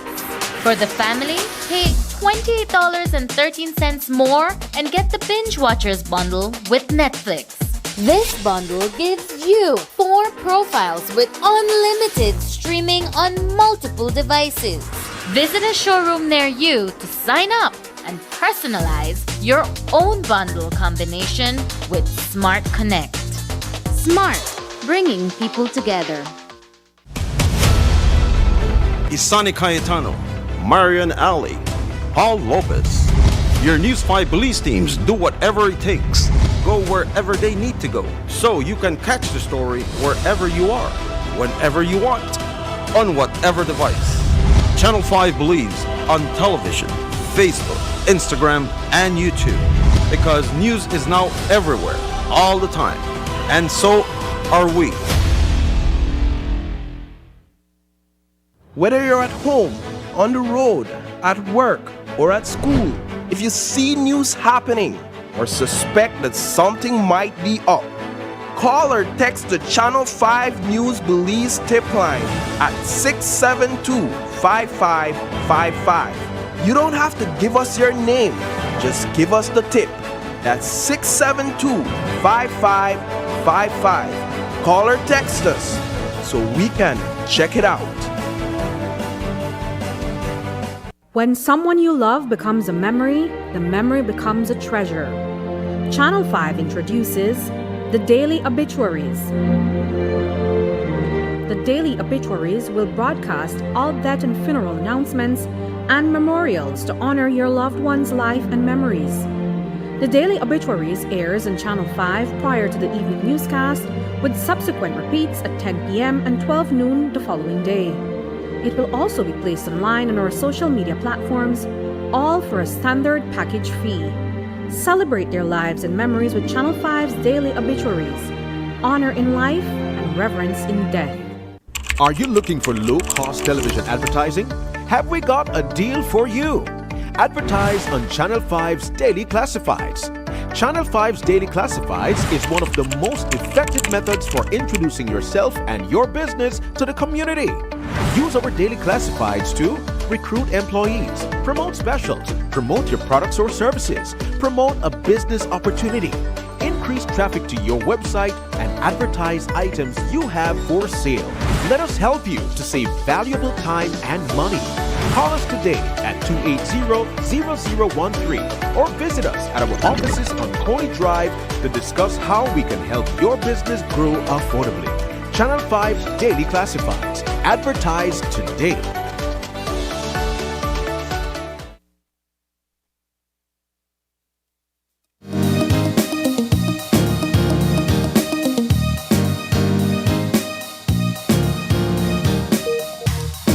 All right, and we are back with our third and final conversation for this morning. And as you can see, the set has changed. I am the man amongst ladies. Be careful now. Oh, let me watch my words. But we have in studio with us students from SCA to speak with us about the SCA Valentines Fair. And so we have Miss Sapphire Jenkins, we have Miss Hayam Safa, we have Anaya Oranda, as well as Miss Sophia Abonera and Miss Lena Zabani. Ladies, good morning and welcome. Thank you for stopping by. Thank you for having us. I want to ask, is this the first time on the morning show for everyone? For me, it is. Yeah, for everyone, except you? Oh, it's the first time for you as well? Last year I've been on here. Okay. So there you All go. right. I feel like Well, welcome. Feels like home, yeah? Yeah. All right. Well, we are here to talk about the upcoming Valentine's Day Fair. And I have to say, ladies, we know that SCA does it big every year. That's true. And you guys are known for your Valentine's Fair primarily. I think that's one of the biggest fairs. I remember when I was younger, I used to go at the Valentine's Day Fair too. But for those who don't know why it has such a big reputation, let's talk about why the Valentine's Day Fair is such a big thing. Who's going to speak first? It's a big thing because we have it every year. It makes everyone looks forward to it every year. And we have our famous turkey dinner that everyone loves. It's always sold out every year. Yeah. And it just makes people feel less alone on Valentine's Day. So it's something for everyone to enjoy and to have fun at. It's also a family event, so everyone can bring out their family and friends, and it's a big hit off.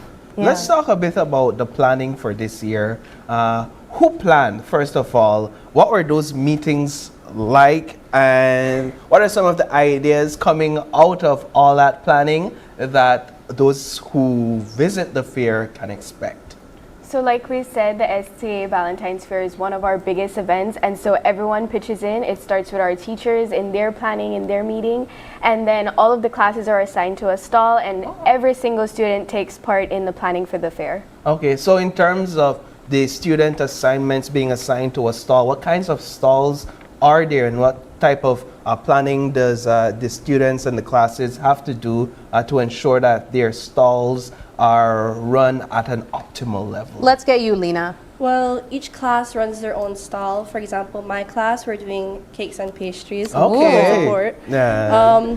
Each student would work a bit of a shift, you know, so, working for their stall, selling whatever products they have. They have many stalls. They have frozen drinks. We have meals in our food court.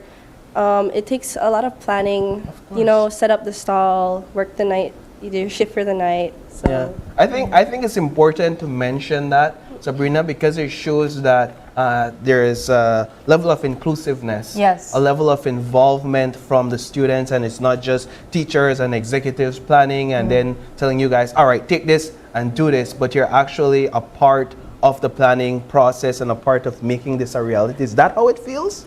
Yeah, of course.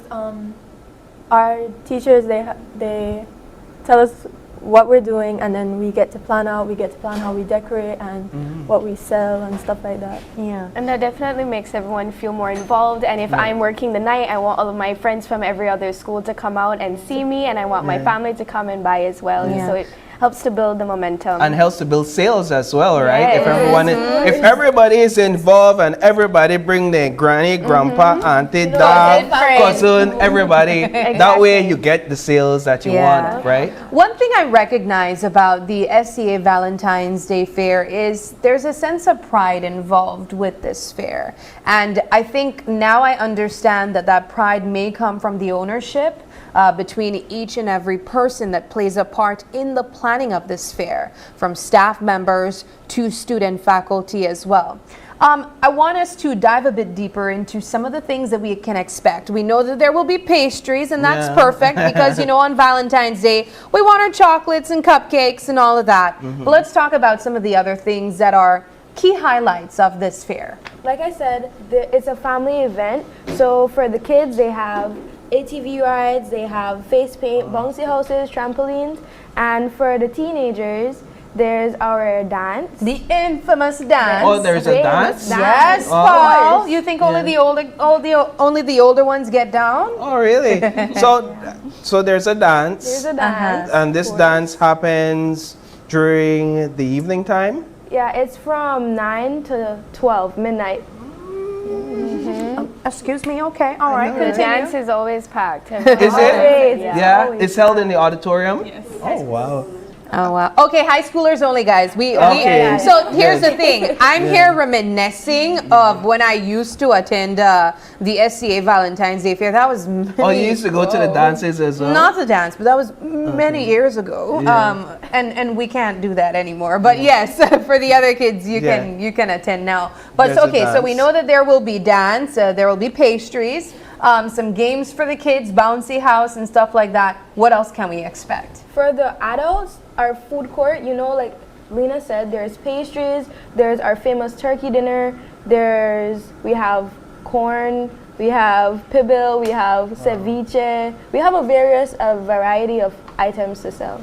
How do you ladies provide your input in ensuring that the fair is elevated each and every year, and to ensure that persons that stop by, they can remember SCA Fair to be one that you don't want to miss? How do you ladies give your young input into that, into the planning?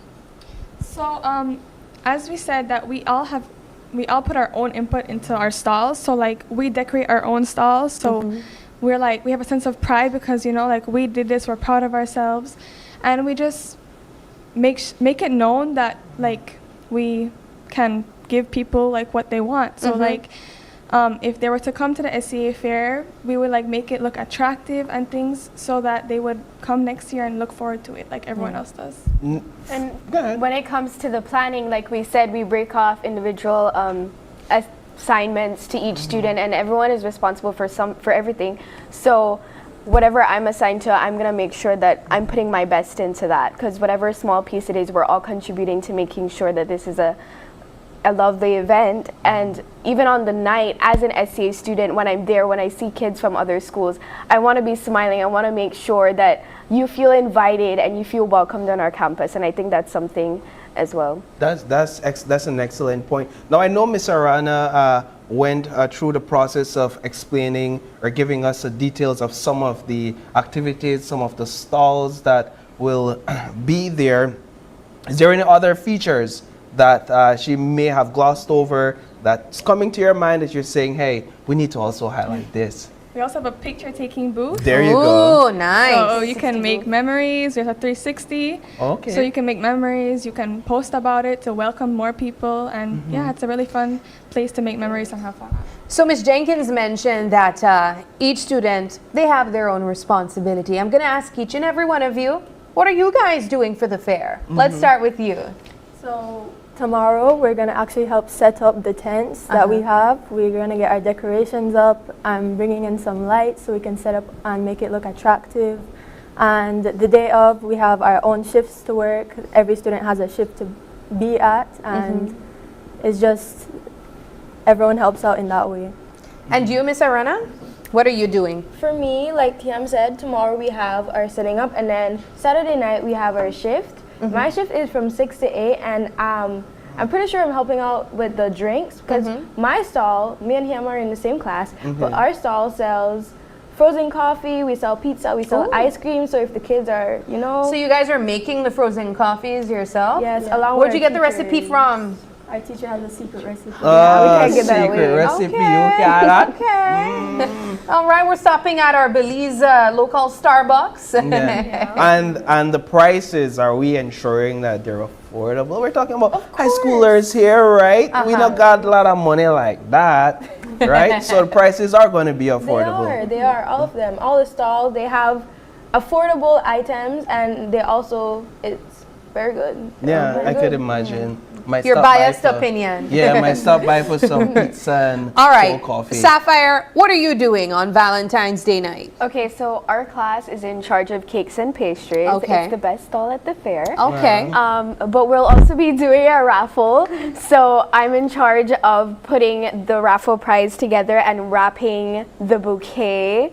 And then also the sign with the list and item prices for the stall. I'm in charge of making that. So what are we raffling? Oh, what are we raffling? Last year, I know I won the raffle. I wrapped it Really? and won it myself. I don't believe that you deserve that. I don't believe it. It was rigged. What did you win last year? Okay, so it was a bouquet of makeup. Oh, nice. And high quality makeup like MAC. Yeah.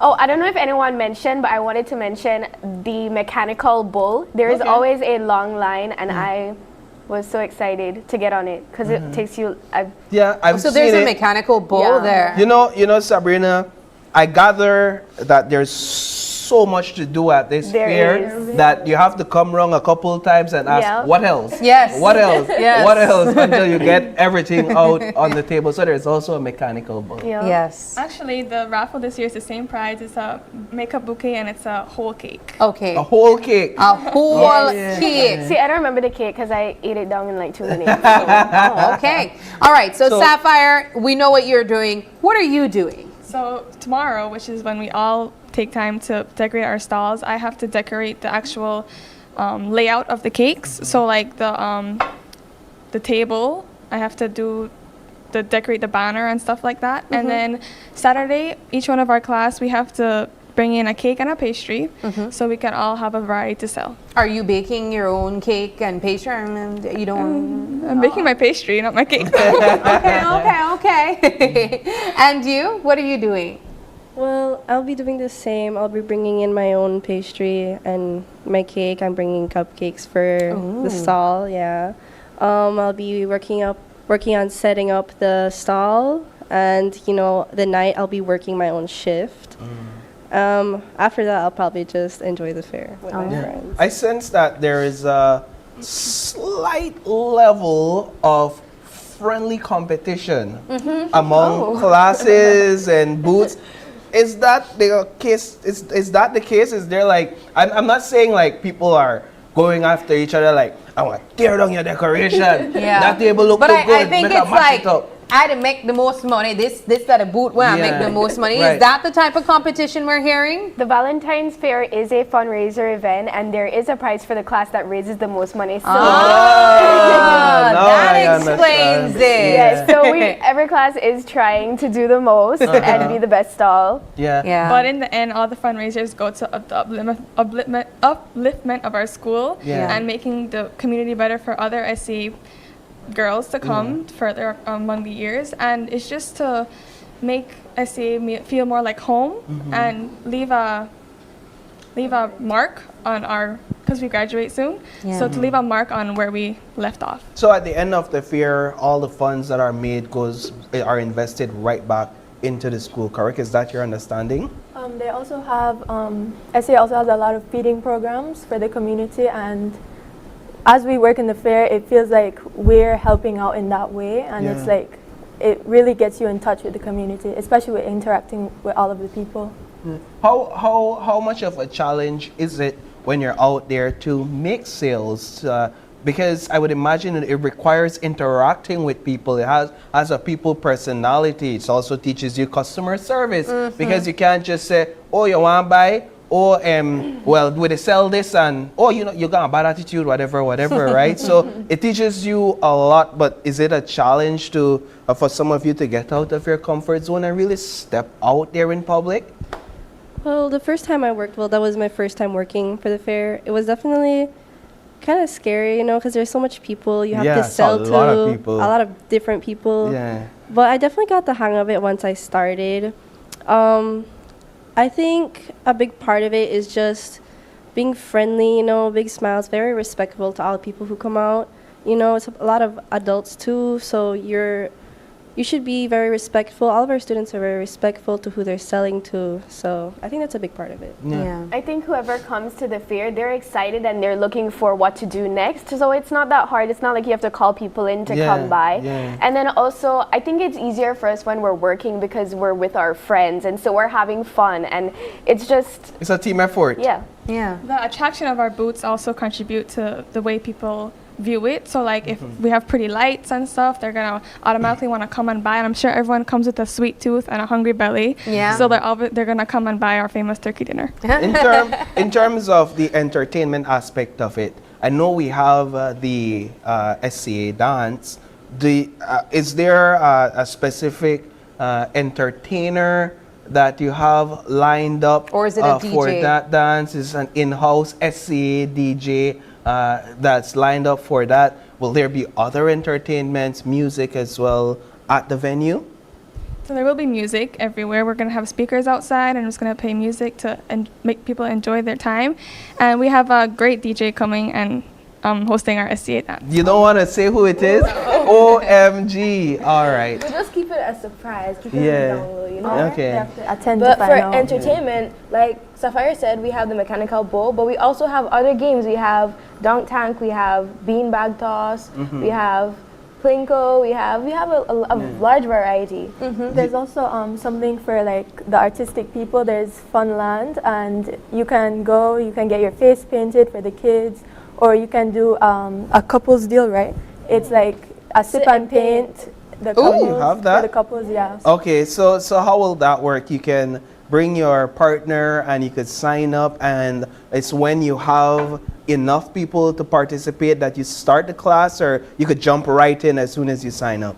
I think you can jump right in. Like the couples, they sit and they paint and just spend quality time together. Yeah, so it's will it be like a sip? Sorry, you say sit and paint, not sip and paint. Well, I mean, you could sip Coke. I heard sip. But I heard sip as well. I heard it too. So I was like, all right, what are we sipping at the SCA? The thing is, they also have complimentary foods and drinks also while you're sitting and painting. There you go. All right. All right. Well, ladies, I understand that we have a giveaway for our viewers, and I hope that each and every one of our viewers were listening keenly to what was mentioned. So The way that our viewership giveaways normally go is the person that answers the correct answer first in the comment section. Let's say in this instance we'll do Facebook. They get what is being given away. I'll ask you ladies, what are we giving away to our viewers today? So for the first one, we're giving away free entrance to our fair and then also a free entrance to our dance. Okay. All right. So the first question is as follows. When is St. Catherine Academy's Valentine's Fair? At what time does it start and end? The first person to answer that in the comment section gets entrance tickets. Yes. And we do want to the fair and to the dance. And we do want to mention that even if these ladies did not mention it, the flyer was pasted on the screen for several times. To say, and we're not going to repeat it. And we're not going to repeat it for you. Now, the second thing that is being given away is? The second thing that is being given away is we have free entrance tickets to the fair and also 2 plates of turkey dinner. Yeah. All right. And if we get into this one, our close mates and then answer. Okay, so the first one was an entrance ticket to the fair and to the dance. The second one is entrance fair ticket and 2 turkey dinner. All right. Let's get this question popping, Sam. All right, so the second question is, what is the famous item sold at the food court of St. Catherine Academy's Valentine's Fair? That's a giveaway. That's a dead giveaway. Hey, don't give it away, though. Don't give away the giveaway. I'm not going to give it away. Because if nobody wins, maybe I could get it. Okay. And the third giveaway is? Does anybody remember what the third giveaway is? The third giveaway is an entrance ticket to the fair along with 3 salpicon and 2 burgers. So you're filling your belly on this one. Guys, do not I guess give that's away the grand everything. prize, right? That's the grand prize. Yeah. All right, so the third question is, can you list 3 stalls that will be at the St. Catherine Academy Valentine's Day Fair? That's now, a the fair ladies question. gave a lot to for you to list. So would you, Sab, one more time repeat all 3 questions? All right, so the first question is, when is St. Catherine Academy's Valentine's Day Fair? At what time does it start and end? And the first person to answer that wins an entrance ticket to the fair and the dance. The second question is, what is the famous item sold at the food court of St. Catherine's Academy's Valentine's Fair? The first person to answer that wins entrance fee tickets as well as 2 turkey dinners. 2 turkey dinners. And the third and final giveaway question is, can you list 3 stalls that will be at the St. Catherine Academy Valentine's Day Fair? And the first person to answer that correctly wins entrance, 3 as well as 3 salpicon, and 2 burgers. And 2 burgers. Yeah, all for you. 1 per. I'm kidding. No, they are giving away everything except the name of the DJ. I'm telling you. DJ. Yes. Yeah. So ladies, while we wait for the answer, I'll just ask each and every one of you of why is it that you are proud to be a part of St. Catherine's Academy and of course having events like these fairs. Let's start with you, Sapphire. I think there's so many reasons why I'm proud to be a Mercy Girl and it's hard to pick one. But I think it's the morals and the values that are instilled in us. We have our Mercy core values and our critical concerns, and so we're taught to care for the earth, to care for women, and so I carry a sense of pride that this is the institution that I'm learning at, and these are all of the things that we give back to the community for. Also, the community and the sisterhood among Mercy Girls, when we're on campus, when we're outside, you can always find someone who goes to SCA, and you build an automatic connection with them. I'm proud to be a Mercy Girl because we're a Mercy School of Excellence, and the compound is just so welcoming. Like, it's a place where you can feel at home. And like Sapphire said, we have so much critical concerns and core values that we follow as Mercy Girls, and it just allows us to grow merciful and do better in whatever we do. And we also have like many clubs that we do. Like, we have Rotary, which makes us more community-like, and we're just Mercy School of Excellence, and we have amazing teachers that make us feel welcome and really make us graduate with being proud as a Mercy Girl. Yeah.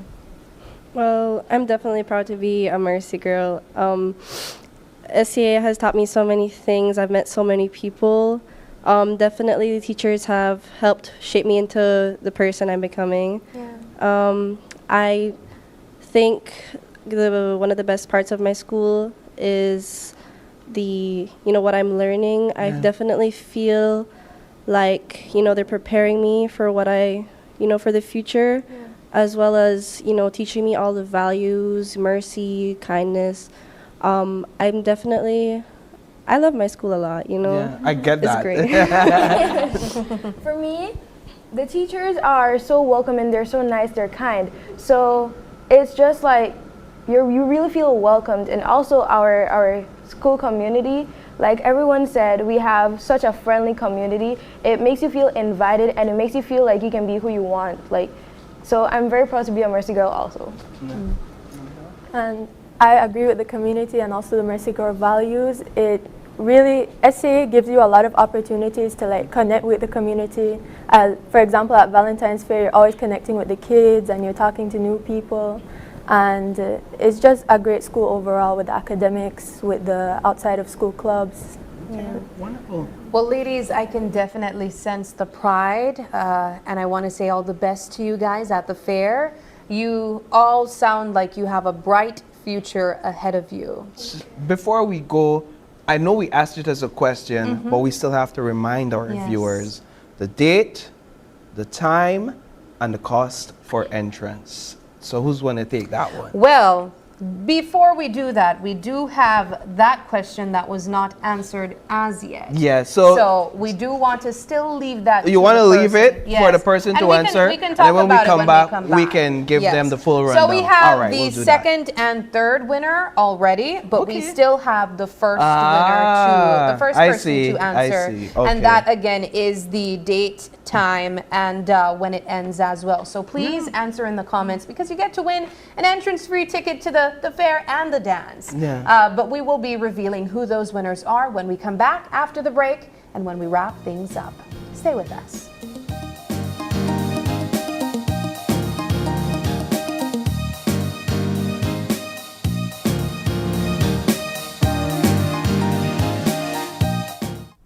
This plan, I can't leave this plan. Smart Belize. Hey there, smart thinkers. We're turbocharging your mobile experience with Smart's powered-up postpaid plans. Imagine a world where your data speeds flows faster than ever. Well, guess what?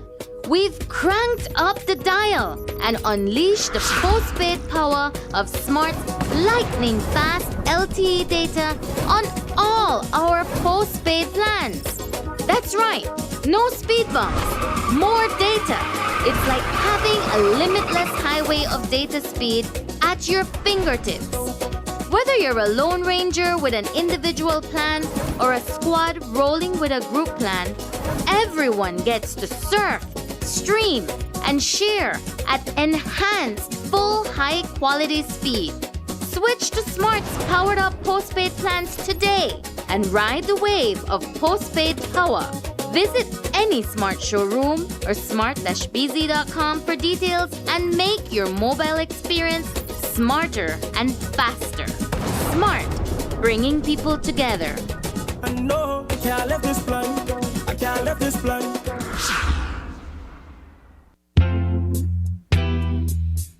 Belize, Darasaba Home Theater and Red Stripe present the official 20th annual tribute and concert to the late great Bob Marley. This event to be held on Sunday, February 11th at the Big Bird's Isle from 4 p.m. until. Entertainment include live DVD performance of Bob Marley on the big screen, live band performance by Family Fusion Band with selectors Tony G, Mad Rockamos, DJ Dalla, Soldier Sound, and DJ Wiz, all backed up by Silver Fox Sounds. Love to see when you're moving the rhythm. Entrance fee only $10. Bring out the entire family. Hey, oh, what a rat race. Sponsored by Steve Benedict Auto Sales, Creme Television and Creme Radio, Vibes Media Radio and TV, Leslie's Imports, Channel 7, Channel 5, Wave Radio and Television, The Angelus Press Limited, DG Wallet, Honorable Anthony Mahler and Belize Tourism Board, Love FM, Caribbean Shipping Agencies Limited, Red Stripe, and Campari.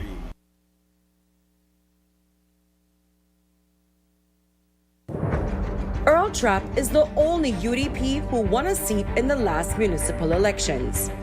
When he was mayor under the UDP, there was nothing for him to boast about in the Twin Towns. No progress, no development. But listen to the fellow now. Every paved street, every thriving business, every vibrant park, and our local businesses are flourishing like never before. You got that right, Mr. Trapp. Like never before. You know why? Because you and the UDP were incompetent and had no interest in growing the Twin Towns.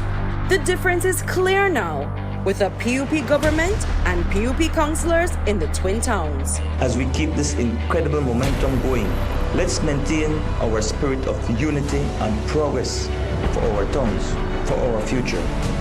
Good final words, Mr. Trapp. For continued development, we are going full blue in the Twin Towns. In March, we'd stay on track with the PUP.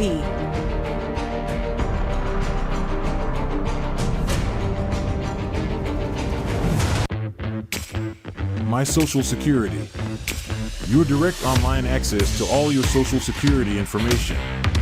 360 view of all your Social Security information. Registration services, benefits, contributions, and employer services at your fingertips. Enjoy all the new features with your My Social Security account. Register with SSB. Submission of benefit claims. Submission of contribution statements. View contribution record. Enjoy all your My Social Security feature at ssbportal.org.bz. Social Security at your fingertips.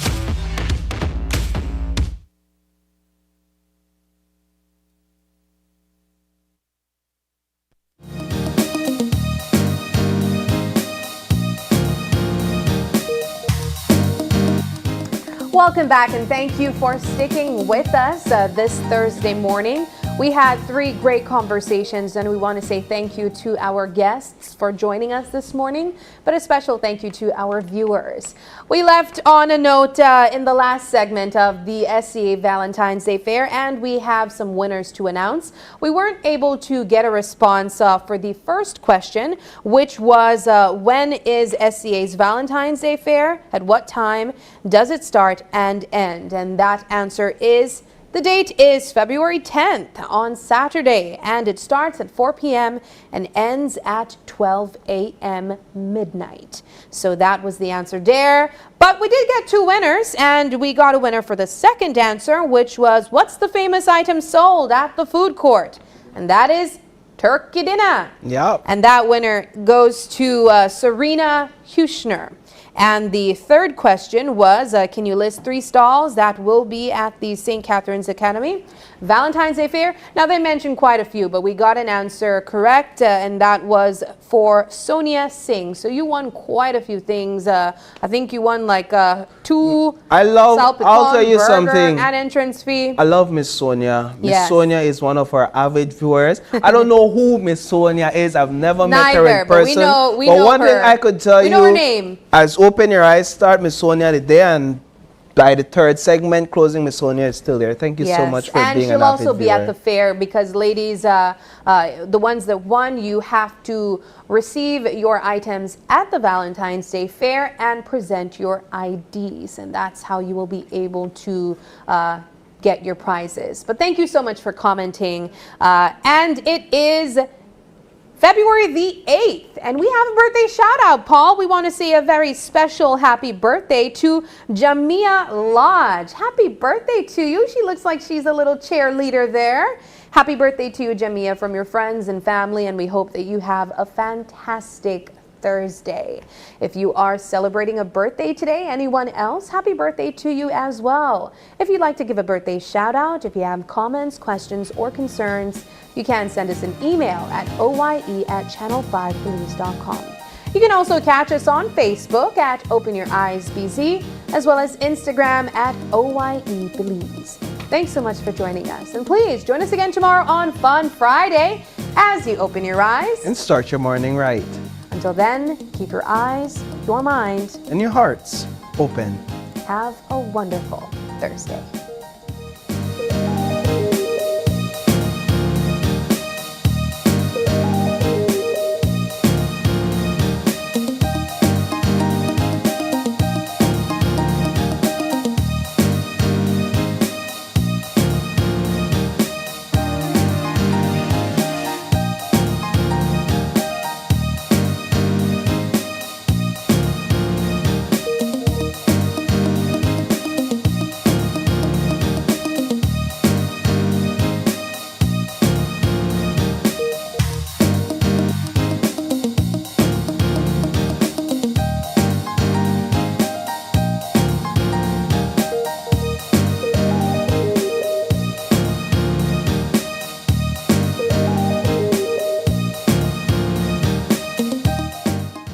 Open Your Eyes was brought to you by the Belize Bank, our country, your bank.